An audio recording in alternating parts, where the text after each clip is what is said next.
अगर ना बन पा रहा हो जीवन में कोई काम या पाना चाहते हो हर समस्या से आराम, तो बोलते रहिए जय सिया राम, जय जय सिया राम। किस्मत की रेखा। नमस्कार साथियों, किस्मत की रेखा में एक बार फिर से आपका बहुत बहुत स्वागत है। किस्मत की रेखा में हम रोज आपके लिए कोई ना कोई रोचक ज्योतिष से संबंधित वीडियो लेकर आते हैं, जिनमें हमारे द्वारा बताए हुए उपायों और जानकारी के द्वारा आप जागरूक होकर अपने जीवन को और सरल और सफल बना लेते हैं। यही हमारा उद्देश्य है। चलिए समय व्यर्थ ना करते हुए शुरुआत करते हैं कन्या राशि वालों के लिए, कन्या लग्न वालों के लिए मई 2025 का महीना क्या लेकर आ रहा है, इस बारे में शुरुआत करते हैं आज के ज्योतिषीय सत्संग की।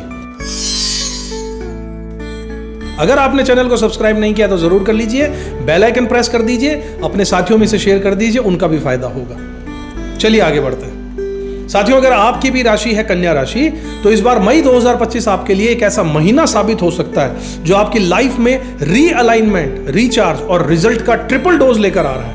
इस वीडियो में हम बात करने जा रहे हैं आपके करियर में नया मोड़, पैसों की चाल, रिश्तों के बदलते रंग, और साथ ही जानेंगे किन तारीखों पर आपको मिलेगा क्या खास लाभ और कहां आपको अलर्ट रहने की जरूरत है।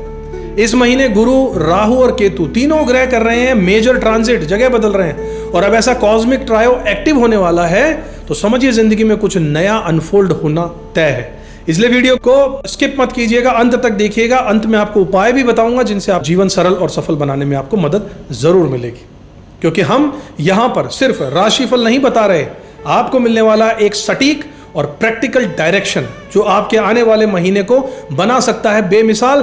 तो चलिए शुरुआत करते हैं कन्या राशि मई 2025 का जबरदस्त मासिक राशिफल।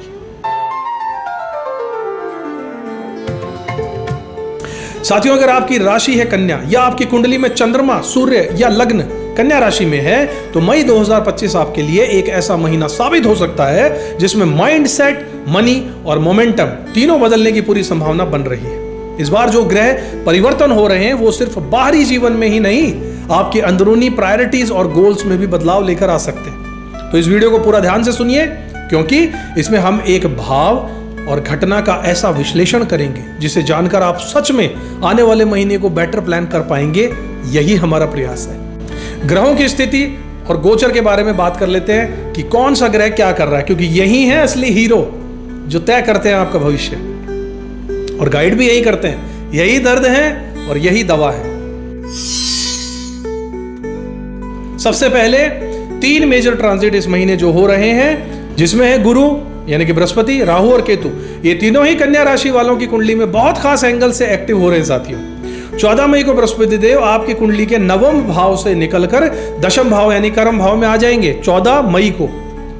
अभी ये 1 साल के लिए गुरुदेव एक राशि में रहते हैं, 1 साल से ये यहां पर थे। 14 मई को यहां से उठेंगे गुरुदेव और ये ट्रांजिट में यहां पर आ जाएंगे 1 साल के लिए। आपके 10वें भाव, कर्म भाव, प्रोफेशन का घर, यहीं से इज्जत यहीं से मिलती है, नाम यहीं से होता है, यहां पर आ जाएंगे गुरुदेव। इसके बाद ये कर्म भाव में आ रहे हैं, यानी कि अब आपको लाइफ में काम और परिणाम का सीधा कनेक्शन बनने जा रहा है आपकी लाइफ में। जिन चीजों में आप अब तक केवल सोच ही रहे थे, वहां अब एक स्ट्रांग एक्शन ओरिएंटेड अप्रोच आप में दिखाई देगी। अचानक से आप चीजों में स्पीड पकड़ना शुरू कर देंगे। और सबसे खास बात, 10वें भाव में गुरु का गोचर इस बात का भी संकेत है कि अब आपके प्रोफेशनल एरिया में ध्यान और स्थिरता दोनों आने वाली है। फोकस जो आप नहीं कर पा रहे थे आने वाला है प्रोफेशन में। 18 मई को राहु 7वें भाव से निकलकर 6ठे भाव में आ जाएगा। जी हाँ, ये बाकी के ग्रह सब एंटी क्लॉकवाइज चलते हैं और राहु केतु क्लॉकवाइज चलते हैं, ये उल्टा चलते हैं। अब ये यहां पर थे पिछले 1.5 साल से, ये राहु और केतु 1.5 साल तक एक राशि में रहते हैं। जब ये उल्टा चलेंगे तो 18 मई को राहु देव तो आ जाएंगे आपके 6ठे घर में, और केतु देव लग्न में जो थे वो यहां से उठकर आ जाएंगे आपके 12वें घर में। ये हमेशा 180 डिग्री पे रहते हैं एक्सिस पे, यहां भी सीध में थे, यहां भी सीध में रहेंगे। 18 मई को राहु 7वें घर में निकलकर 6ठे भाव में आ जाएंगे, केतु देव लग्न भाव से निकलकर 12वें भाव में चले जाएंगे। अब इसका क्या परिणाम होगा? ये दोनों ट्रांजिट ऐसे हैं जो आपके लिए थोड़ा रियलिटी चेक जैसा काम करेंगे। राहु 6ठे घर में मतलब आपको अपनी डेली रूटीन, सेहत और कंपटीशन में तेजी से सक्रिय होना पड़ेगा। और केतु 12वें भाव का मतलब कुछ अंदरूनी चीज़ों से दूरी बनानी होगी। हो सकता है कुछ रिश्ते या आदतें पीछे छूट जाएं, लेकिन ये सब कुछ इसलिए होगा ताकि आप खुद को आगे बढ़ाने के लिए अंतर्मन से हल्का और स्पष्ट बना सकें। अच्छे के लिए हो रहा है। लेट गो, कुछ चीज़ों को छोड़ना होगा। जा रहे हैं, जाने दीजिए। They were meant to leave you, you are meant to leave them. इसलिए बहुत ज़्यादा चीज़ों को पकड़ के मत बैठिए। बात करते हैं आपके करियर की, आपके जॉब की। क्या बदलाव आ रहा है आपके प्रोफेशन में?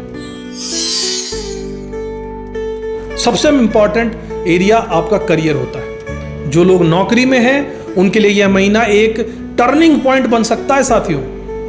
गुरु का 10वें घर में गोचर, प्रोफेशन में आना सीधे संकेत दे रहा है कि अब आपको कोई ऐसा मौका मिल सकता है जो आपके लिए लॉन्ग टर्म ग्रोथ और स्टेबिलिटी लेकर आने वाला है। कोई ऐसी अपॉर्चुनिटी आ सकती है, बहुत दूर तक लेके जाएगी आपको। आपकी जिम्मेदारियां बढ़ सकती हैं, लेकिन साथ ही रिकॉग्निशन और रेस्पेक्ट भी बढ़ेगा। बैठे बैठे कोई रेस्पेक्ट नहीं करता है। आपकी जिम्मेदारियां बढ़ेंगी, आप एकदम फोकस करके उस पर परफॉर्म कर पाएंगे तो लोग आपको रिकॉग्निशन भी देंगे, पहचानेंगे और रेस्पेक्ट भी देंगे। जो लोग प्रमोशन का इंतजार कर रहे थे ना, या डिपार्टमेंट में स्विच करना चाहते थे, उनके लिए 15 मई से 29 मई के बीच का समय वेरी सपोर्टिव रहने वाला है। 15 से 29 इस दौरान कम्युनिकेशन आपका क्लियर रखना होगा। आपको ईमेल्स या फिर इंटरव्यूज में आपको कॉन्फिडेंट रहना होगा, क्योंकि इस बार आपके शब्दों में कुछ असर होगा। जॉब स्विच अगर आप करना चाहते थे, छोड़ के दूसरी जॉब में जाना चाहते थे, खासकर वो लोग जो आईटी में, इंफॉर्मेशन टेक्नोलॉजी, एजुकेशन सेक्टर में, मीडिया में या फिर कंसल्टेशन जैसे फील्ड में हैं, उन्हें 23 मई के बाद कोई कॉन्क्रीट ऑफर या फिर कॉल मिल सकता है। 23 मई के बाद वेट कीजिएगा। अब बात करते हैं जो बिजनेस करने वाले लोग हैं, उनके लिए महीना थोड़ा सा मिला जुला रह सकता है, प्रोग्रेसिव रह सकता है। 18 मई के बाद जब राहु 6ठे घर में आ जाएंगे, तब आपके अंदर काम के प्रति एक नई अर्जेंसी और कॉम्पिटिटिवनेस आ जाएगी, एक हलचल आ जाएगी। चीज़ों को बहुत ज़्यादा आप प्रायोरिटी पे लेना शुरू कर देंगे, काम जल्दी जल्दी खत्म करना शुरू करेंगे, माइंड तेजी से काम करेगा, नई स्ट्रेटेजीज के बारे में सोचने लगेंगे, नए लोगों से कॉन्टेक्ट भी बनाएंगे। लेकिन एक सलाह दूंगा कि केतु का 12वें घर में होना यह दिखाता है कि कभी कभी आप खुद ही अपने अच्छे आइडियाज को ड्रॉप भी कर सकते हैं। मेरा आपको सजेशन यही रहेगा साथियों कि दिमाग की आवाज सुनिए, लेकिन उसके ऊपर दिल और डेटा का भी यूज कीजिए। You should trust your instinct, लेकिन support it with the facts also. Don't go blindly, work smartly. बात करते हैं आपके पैसे की, फाइनेंस की। पैसा आएगा या खर्चा बढ़ेगा, यानी वो हिस्सा जहां मनोबल भी जुड़ा होता है और जरूरत भी। तो सबसे पहले यह क्लियर कर दूं कि बृहस्पति का 10वें भाव में आना आपके इनकम के सोर्सेस को स्टडी बना देगा। आपको कोई पुराना पैसा, पेंडिंग पेमेंट या फिर साइड हसल से कुछ लाभ हो सकता है। कोई साइड में आप एक और बिजनेस या काम शुरू कर सकते हैं जिससे आपको साइड इनकम आना शुरू हो सकती है, खासकर 14 तारीख से लेकर 25 मई के बीच में। ध्यान रखिएगा, नजर रखिएगा कहां से पैसा निकाल सकते, निकालिएगा। शुक्र और बुध की स्थिति आपके लाभ स्थान पर फोकस बना रही है। यहां पर आपके लाभ स्थान पर फोकस बना रही है, यानी जो भी आप करेंगे उसमें कोई ना कोई मॉनेटरी बेनिफिट निकल सकता है। 23 मई को बुध का वृषभ में गोचर, 23 मई को बुध देव वृषभ में आ जाएंगे। 6 को यहां आ जाएंगे, 23 को यहां आ जाएंगे और 31 को शुक्र का मेष में आ जाना। शुक्र देव लास्ट में यहां पे आ जाएंगे। सूर्य देव इनके साथ ज्वाइन कर रहे होंगे यहां पे। ये दोनों संकेत दे रहे हैं कि महीने के अंत तक आपकी जेब थोड़ी भारी हो सकती है, लेकिन कुछ खर्चे भी अनदेखे रूप से सामने आ सकते हैं। केतु का 12वें भाव में आना यह बता रहा है कि अचानक कोई हेल्थ रिलेटेड या ट्रैवल एक्सपेंसेस थोड़े आपको परेशान कर सकते हैं। यात्रा से संबंधित खर्चा हो या हेल्थ को लेकर खर्चा हो, थोड़ा सा आपको डिस्टर्ब ये कर सकता है केतु 12वें में। इसलिए एक क्लियर बजट बनाकर रखना होगा।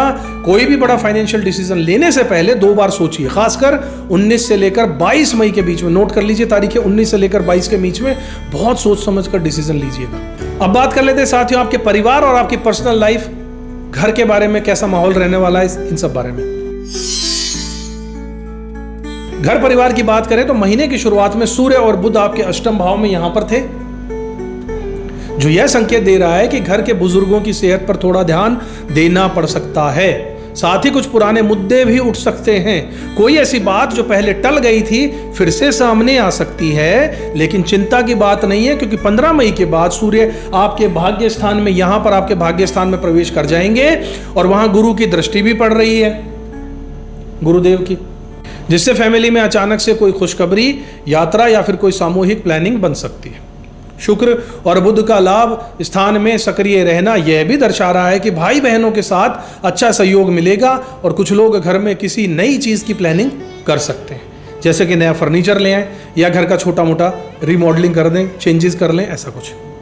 अब बात करते हैं आपके रिश्तों की, लव लाइफ की। इस महीने आपकी लव लाइफ थोड़ी सी इंटेंस और अनप्रिडिक्टेबल हो सकती है, दोनों पोजीशन हो सकती है। मंगल आपकी कुंडली में आपका तीसरे घर का मालिक है, 8वें घर का मालिक है, बहुत खतरनाक है आपके लिए। जाकर बैठ गए आपके कनेक्शंस के घर में, वो भी नीच का।